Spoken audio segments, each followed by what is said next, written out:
Papa Lunsar, la liaison directe est bonne. Dites-nous avec le professeur Sangué Diouf. Et nous allons continuer un des sujets développés dans les échos du net de Sophie Abba. Il s'agit tout simplement de l'introduction ou pas d'un module de l'homosexualité dans les programmes éducatifs. Parlons un peu de l'origine du débat. Tout est parti d'un séminaire organisé à Saly Portudal entre l'UNESCO et les acteurs du système éducatif. L'introduction d'un programme d'éducation sexuelle et reproductive dans les contenus de l'enseignement fait débat. Que vient faire le terme homosexualité dans ce débat? Pour parler de tout cela, nous sommes en direct avec le professeur Sangué Diouf. Professeur, bonjour. Bonjour, Pape Alioune. Vous êtes au cœur du système éducatif parce que vous êtes professeur de philosophie. Qu'est-ce qui est défini dans le texte, ce texte-là qui fait débat aujourd'hui? Ce débat nous interpelle au plus premier chef, Pape, parce que nous sommes déjà, vous le savez, acteurs de l'éducation. Il faut dire que c'est une problématique qui a été agitée depuis les années 80. Ensuite, il y a eu comme un coup d'arrêt, mais ça a repris de plus belle. Il s'agit simplement pour la part des institutions telles que les Nations Unies, à travers un démembrement tel que l'UNESCO, de vouloir plus ou moins imposer la problématique de l'éducation sexuelle au niveau des écoles et établissements d'enseignement de manière générale. Et la grande question, professeur, c'est que vient faire le terme homosexuel dans les débats? Faut-il lire entre les lignes ou bien ce n'est pas ça? Les deux, il faut lire entre les lignes, mais également anticiper. Anticiper, ça, c'est du point de vue du décideur politique.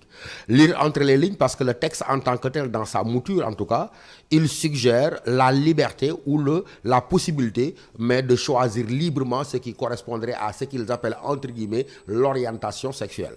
Et cette notion d'orientation sexuelle, vous savez très bien qu'elle pose problème. Parce que dans des sociétés comme la nôtre, où la question de l'orientation sexuelle ne se pose même pas, parce qu'elle est définie, elle est déjà codifiée, elle est régulée, elle est administrée. Si vous avez une disposition qui parle de la liberté de choisir son orientation sexuelle, nous avons des problèmes et nous avons des raisons d'être inquiets. Parce qu'encore une fois, la question de l'éducation sexuelle, tel que le programme est présenté actuellement, il est pris en charge par un certain nombre de disciplines. Il est pris en charge, par exemple, par une discipline comme les SVT, les sciences de la vie et de la terre. Il est pris en charge par la question, par exemple, par le cours d'instruction civique. Et que si on veut substituer à ces cours-là un cours spécifique qui est appelé éducation sexuelle, mais c'est la porte ouverte à toutes les dérives et nous avons fort à craindre, mais justement que nos enfants ne soient pas véritablement outillés à recevoir de façon active ce qu'ils appellent éducation sexuelle, et cela pourrait dégénérer en des comportements qui seraient totalement en rupture de fond avec les valeurs sur lesquelles s'adosse justement ce programme d'enseignement sénégalais. Et le combat est énorme, mais comment fermer les portes de l'école à cette idéologie qui, comme on le sait, est le cheval de bataille des organisations internationales? Mais comment on peut empêcher que cela ne se fasse? Mais simplement, je l'ai dit, Pape, c'est du ressort du décideur politique. C'est à nous tous, acteurs de l'éducation, mais fondamentalement à l'État et donc le décideur politique, de veiller justement aux contenus qui sont livrés à travers ces dessins animés, à travers ces ouvrages-là, mais auxquels sont confrontés véritablement nos jeunes enfants. Ça veut dire clairement quoi? Que c'est une question de souveraineté. Il est une chose que les Nations Unies, à travers l'UNESCO, veuillent justement introduire ce qu'ils appelle éducation sexuelle, avec en particulier la possibilité scandaleuse de choisir son orientation sexuelle, comme s'il y avait 2 ou 3 ou 4 orientations sexuelles. Maintenant, c'est à nous de faire preuve de fermeté, de faire preuve de vigilance et de nous rendre compte que nous avons une spécificité adossée à des valeurs qui nous sont propres, et c'est à partir de ces valeurs-là que nous devons forger l'âme de nos enfants. Ça veut dire quoi? Nous ne devons pas être des réceptacles passifs d'idéologies importées qui sont au service de causes, mais qui nous sont totalement étrangères. Et c'est pourquoi, de manière ferme, nous tous, acteurs de l'éducation, enseignants comme syndicats, avons dit non. Et moi, je m'étonne que cette question revienne, parce qu'il y a 2 ou 3 ans, le ministère de l'Éducation nationale s'était lui-même prononcé directement sur la question, en disant qu'en fait, on ne comprend pas qu'on veuille nous parler d'une éducation sexuelle qui serait prise en charge par des canaux qui sont différents des canaux traditionnels, que sont les matières que j'ai citées tout à l'heure, telles que les SVT, société, tels que l'économie familiale, mais également tels que le cours d'instruction civique. Donc il y a lieu ici plus que jamais d'être vigilant. C'est vrai que toutes les couches de la société sont des moyens qui sont employés de manière mesquine, lâche et détournée pour faire passer des idéologies qui sont, comme j'ai dit, totalement étrangères à nos valeurs, mais cela devient plus grave lorsqu'il s'agit de la question éducative. Il est hors de question que l'on impose à nos enfants des cours pensés, formatés, orientés idéologiquement dans des univers culturels totalement étrangers aux nôtres et qu'on veuille nous les imposer. Ça veut dire quoi? On peut se battre sur le plan économique pour être souverain, relativement échoué. On peut se battre dans les autres aspects de notre vie pour être relativement souverain et échoué. Mais sur la question de l'éducation sexuelle à introduire dans nos espaces d'enseignement, nous devons faire preuve de fermeté parce que si nous échouons, c'est notre projet sociétal qui disparaît, c'est notre idéal d'enseignement et de valeurs qui disparaît lui-même.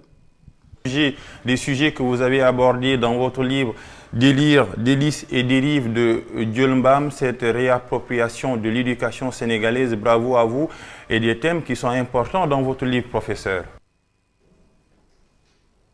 Oui, nous en avons parlé dans l'ouvrage Délire, délices et dérives de Dieulmbam, en montrant clairement que le combat que nous devons mener, c'est un combat de réappropriation de notre propre histoire. Cheikh Anta Diop disait que l'Afrique ne peut se développer qu'à partir de la saisie rationnelle de sa propre conscience historique. Ça veut dire quoi? Nous devons reprendre le cours de l'histoire et nous devons donner une trajectoire nouvelle au devenir de notre propre société parce qu'encore une fois, nous sommes absolument différents. Et à partir de ce moment-là, nous devons veiller à ce que nous ne soyons pas phagocytés, piégés de l'extérieur par des idéologies qui sont au service de causes, encore une fois, qui ne sont pas très nobles, il faut avoir le courage de le dire, et qui sont simplement des instances de destruction mentale et intellectuelle de ce que nous avons de plus cher, mais ça veut dire cette jeunesse-là, et ça veut dire également ces enfants. Et c'est pourquoi c'est une problématique qui nous tient à cœur, Pape, parce qu'on pourra poser des jalons de développement économique, on pourra poser des jalons de développement sur le plan social, dans tous les domaines, parler du pétrole, parler du gaz, mais nous, notre pétrole, notre gaz, c'est d'abord nos enfants.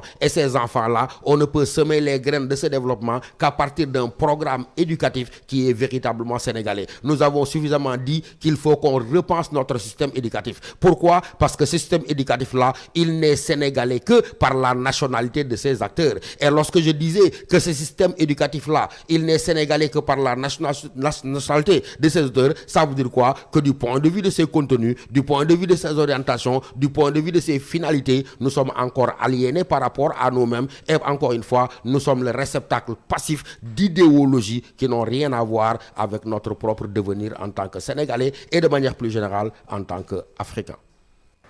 Professeur, merci pour cette belle synthèse matinale sur cette question liée à l'éducation sexuelle.